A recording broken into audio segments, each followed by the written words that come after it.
Et vous n'en avez pas marre de nous annoncer des bonnes nouvelles pour l'écosystème chaque jour, Valentin? Vous contrebalancez chaque fois, Guillaume, donc ça permet d'avoir un 50-50. JP Morgan et Visa donc s'associent pour développer les paiements transfrontaliers. Ils s'associent pour cela sur une solution blockchain. Exactement. Alors là, vous l'avez bien distingué, c'est pas forcément les crypto-monnaies, mais c'est la technologie sous-jacente, la blockchain, qui intéresse ces deux géants, JP Morgan et Visa.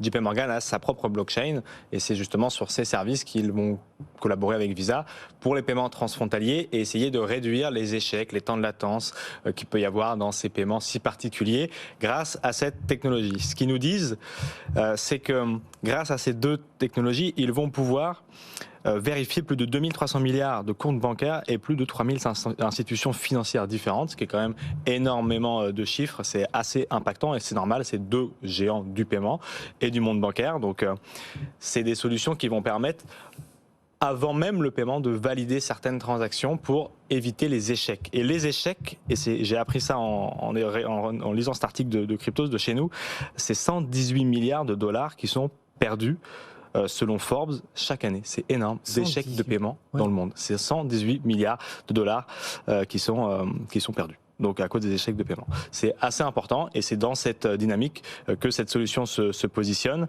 Solution blockchain. Donc. Solution blockchain. Encore une fois, c'est pas des blockchains publiques comme celles qu'on peut connaître de Bitcoin et Ethereum, mais c'est quand même des technologies sous-jacentes à ce monde-là.